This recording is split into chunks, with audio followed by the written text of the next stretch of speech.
Então, muito bom dia a todos. Muito obrigado pela vossa presença. Estamos aqui reunidos para falar do processo da exumação e da parte médico-forense do processo do 27 de maio. E agradecer ao professor Duarte Nuno pela presença e pelo trabalho excelente que fez. E iríamos passar para as conclusões que foram feitas desse estudo de médico-forense, de exumação dos corpos, de identificação dos corpos, para, de uma vez por todas, talvez termos aqui alguma solução ou termos aqui algum caminho para termos finalmente aquilo que procuramos. Pronto, não ia demorar muito mais tempo, ia pedir ao professor, se não se importasse, para vir aqui falar das suas conclusões, por favor.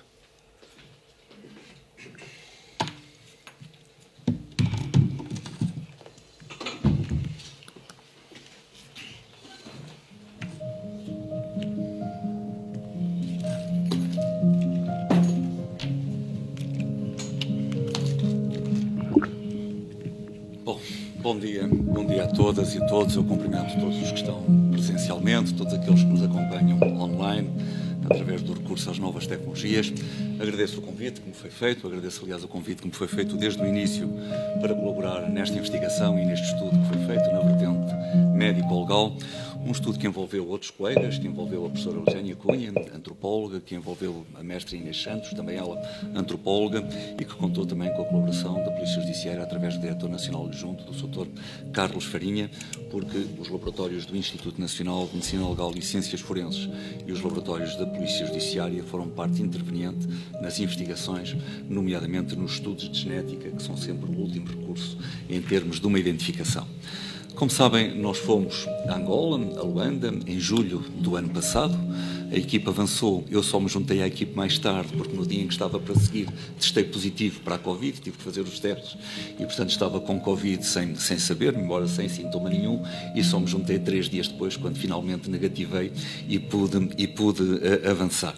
De qualquer forma, como sabem, a equipe não participou na colheita dos corpos, na recuperação dos corpos. Quando chegámos, os corpos já estavam todos recolhidos, devidamente acondicionados em sacos próprios de cadáveres e, portanto, com manutenção da cadeia de custódia, mas já estavam todos recuperados, podendo, todavia, assinalar-se que a recuperação desses corpos não foi feita de acordo com as legias artis, com as regras corretas de atuação em antropologia forense. São corpos que estavam misturados, que não foram colhidos nem recolhidos da melhor forma e, portanto, isto às vezes é prejudicial para a própria investigação. Felizmente, aqui foi possível tornar a individualizar os corpos e o primeiro trabalho foi precisamente ver que componentes ósseas eram do mesmo corpo e separar todos esses corpos. No final desse trabalho foi possível saber que tínhamos restos humanos de 8 indivíduos adultos e de 2 crianças. Dos 8 indivíduos adultos, de um deles havia apenas uma mandíbula, não havia mais do que a mandíbula e, portanto, esse foi eliminado em termos de estudo, porque já não era possível fazer muito mais, uma vez que só tínhamos uma mandíbula. Dos restantes esqueletos, dos restantes corpos esqueletizados adultos, eram 4 homens e 3 mulheres, que foram depois estudados e têm o relatório que foi entregue atempadamente com os resultados desses estudos antropológicos feitos nas peças esqueléticas recuperadas. De qualquer forma, não era possível, a partir dessas características antropológicas, chegar a uma identificação das vítimas. Às vezes é possível identificar apenas com o estudo dos ossos. Eu estou a utilizar apenas linguagem corrente para não entrar em linguagem especializada, mas, portanto, não foi possível apenas pelos estudos de antropologia fazer uma identificação e, quando assim é, nós temos que recorrer aos estudos de genética. A genética, felizmente, é uma área que evoluiu imenso. Nós hoje conseguimos fazer identificações muito precisas, mas obviamente quando estamos a trabalhar com genética e com recuperação de ADN em ossos, são estudos já um bocadinho mais complexos. Não é o mesmo que estar a trabalhar com sangue ou com saliva, onde as coisas são muito mais simples. Nem todos os laboratórios têm o conhecimento, têm as técnicas, têm as metodologias e o savoir-faire necessário para conseguir chegar a identificações genéticas em peças ósseas e, sobretudo, quando são ossos antigos, porque quanto mais tempo passa, como compreenderão, mais difícil se pode tornar, mas isto não inviabiliza que não se possam fazer estudos de genética em ossos com centenas de anos, às vezes já com vários séculos. Ainda hoje a ciência evolui muito e, portanto, é possível mesmo nesses casos chegar a diagnósticos precisos. Queria agradecer a disponibilidade que houve dos múltiplos familiares para proporcionarem amostras que permitiram essa comparação, que permitiram fazer as tipagens de ADN nos familiares, para depois serem confrontados com os testes de ADN que foram feitos nestes ossos, nestes corpos esqueletizados a que tivemos acesso. E o que vos posso dizer é que, lamentavelmente, não há nenhuma coincidência. Isto é, nenhum dos corpos que nos foram facultados para serem estudados coincide minimamente com nenhuma das amostras de ADN com as famílias que estavam em causa. Nós já tínhamos aqui alguma suspeita que alguma coisa não estaria bem. Porquê? Primeiro, porque os resultados do ADN ósseo saíram muito rapidamente. Isto é, normalmente trabalhar e extrair ADN em osso antigo é um processo complexo e às vezes é preciso repetir uma vez, 2 vezes, 3 vezes, 4 vezes. É por isso que as ciências forenses não são como nas séries de CSI, onde tudo é rápido e em 2 horas está pronto, porque muitas vezes exigem processos e repetição e novas tentativas até conseguirmos lá chegar. Mas aqui, de facto, os resultados obtiveram-se praticamente à primeira, o que faz pensar em ossos mais recentes do que corpos já com 40 anos, como à partida deveria estar em causa. As próprias características dos restos esqueletizados sugeriam que não eram corpos tão antigos quanto aqueles que esperaríamos, sendo corpos correspondentes aos eventos que estão em causa.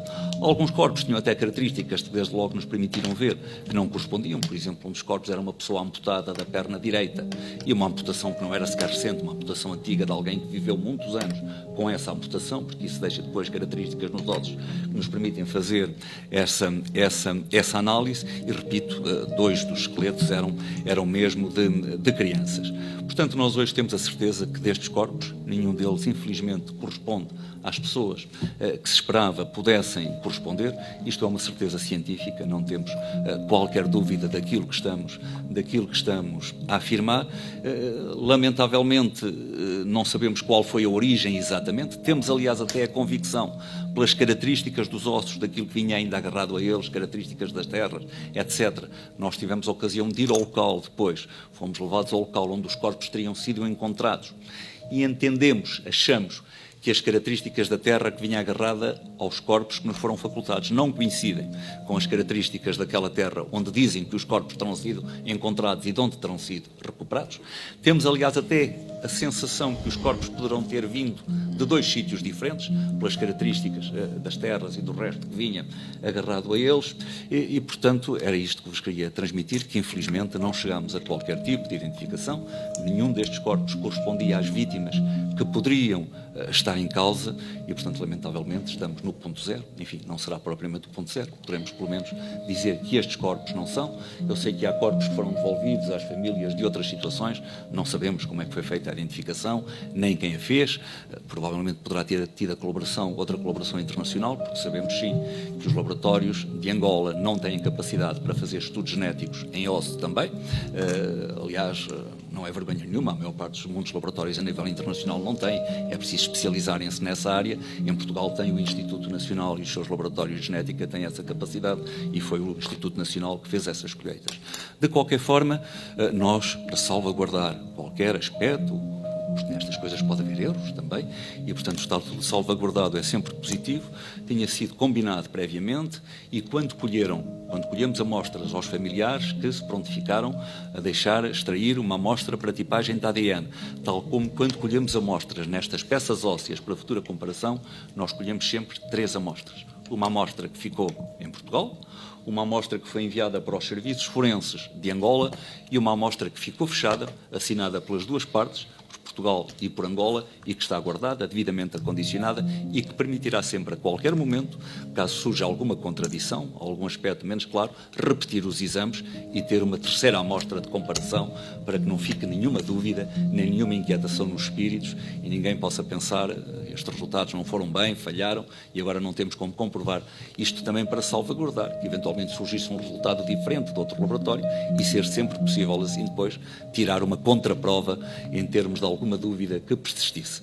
Mas repito, os exames foram feitos, os testes de ADN foram reiteradamente repetidos e, portanto, foram reconfirmados e, de facto, não temos qualquer dúvida naquilo que já tínhamos transmitido, que, de facto, nenhum dos corpos que foram entregues para serem estudados e analisados corresponde às pessoas a quem se presumia pudessem pertencer. foram feitas recolhas aqui. Bom, e foram feitas colheitas no Lucas a Luanda.